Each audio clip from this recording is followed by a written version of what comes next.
હાલ નેતાઓ અને અધિકારીઓની બોલાચાલીના અનેક બનાવો સામે આવી રહ્યા છે। અધિકારીઓને જાહેરમાં રીતસરના નેતાઓ તતડાવતા હોય તેવા દ્રશ્ય સામે આવી રહ્યા છે। તેવામાં કોંગ્રેસના નેતા ગોકળ ગતિએ ચાલતા ઓવરબ્રિજના કામ મામલે એન્જિનિયરને જાહેરમાં ખખડાવે છે અને તેનો વિડીયો છે તે સોશિયલ મીડિયામાં વાયરલ થાય છે।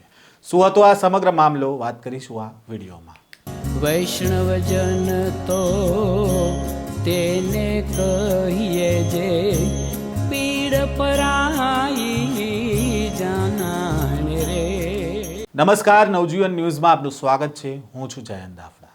ગીર સોમનાથના ધારાસભ્ય વિમલ ચુડાસમા ફરી એકવાર આક્રમક મૂડમાં જોવા મળ્યા અને લોકોને પડી રહેલી મુશ્કેલીને લઈને અધિકારીઓનો વારો પાડતા જોવા મળ્યા હતા। વાત છે વેરાવળની, જ્યાં જીયુડીસીના હસ્તક શહેરના 2 રેલવે ફાટક પર બની રહેલા ઓવરબ્રિજના કામો છે તે ગોકળ ગતિએ ચાલી રહ્યા છે અને તેના કારણે જનજીવન છે તે અસ્તવ્યસ્ત બન્યું છે।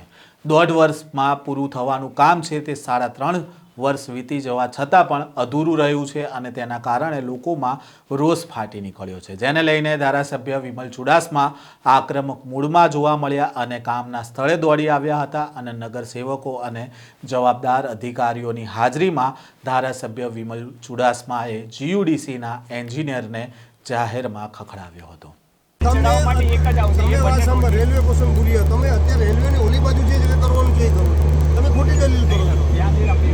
ત્યાં મારા ગટર રેડી છે, બરોબર, રેલવેના। હવે એ રેલવેના ગટર જે ચડાવવાના છે, જે ક્રેન આવશે એ જ ક્રેન અહીંયા ચડાવવાના। તો અહીંયા કરો ને, ત્યાં રેડી છે તો આ બતાવી લો રેલવેની ઓલી બાજુ છે તમારે વાત સાંભળો ભાઈ, વાત સાંભળો। આપણે કામ રેલવેને ના છે તમારે કઈ મંજૂરી કે બીજી કઈ તકલીફ પડતી હોય તો ત્યાં સુધી આ કરો ને।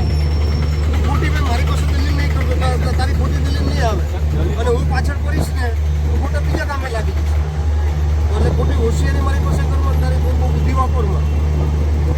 હવે 24 વર્ષ રાજનીતિમાં તારા જેવા કેટલા એન્જિનિયર આવીને વહી ગયા છે, એટલે હું વર્ષે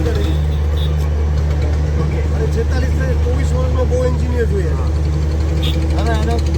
નિરીક્ષણ કરાવી દઈએ એટલે હવે તમે નથી કર્યું એટલે મારે આવવું પડ્યું। હવે નથી કર્યું તો કરો ને, સલાહ દો એના કરતાં તમારી સલાહમાં તમે શું તીર મારી દીધું અને સલાહ આપો છો, તમે નથી કર્યા એટલે મારે આવવું પડ્યું। મારે કમિશનર પાસે જવું પડે, રિજનલ કમિશનરમાં ફરિયાદ કરવી પડી, કમિશનર પાસે રૂબરૂ જવું પડ્યું, તમને આખું નકશો મારીને સમજાવવો પડ્યો અને ન્યાય કમિશનરે કીધું વાત કરવી પડશે, આ પટેલભાઈને ફોન કરવો પડ્યો। તો આ તમારા કમિશનર ખોટા છે, રિજનલ કમિશનર ખોટા છે, તમે હોશિયાર છો, તમે એક જ હોશિયાર છો। જ્યાં તમારા પ્રોજેક્ટ મેનેજર હતા એ આખું પ્રોજેક્ટ સમજો, અમે 2 કલાક હું તેમની સાથે બેઠો। એટલે કરો ને ભાઈ, સ્પીડ પકડો ને, તમારે સ્પીડ તમારામાં આવડત છે, તમે કેટલું કામ કરાવો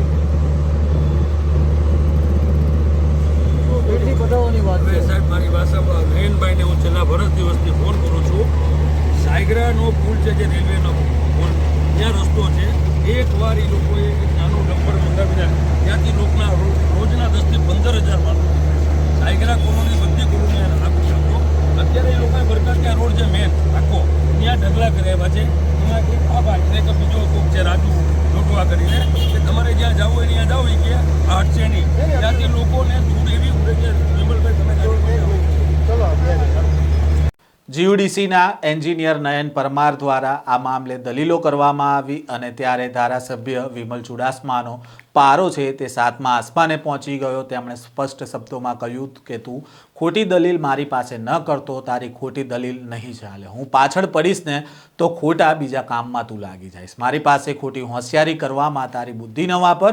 અમારી 24 વર્ષની રાજનીતિમાં તારા જેવા કેટલાય એન્જિનિયર આવીને ગયા। મારી ઉંમર 46 થઈ છે, એટલે 24 વર્ષમાં કેટલાય એન્જિનિયર મેં જોયા છે અને તમે કામ નથી કર્યું એટલે મારે આવવું પડ્યું છે। સલાહ આપવાના બદલે કામ કરો।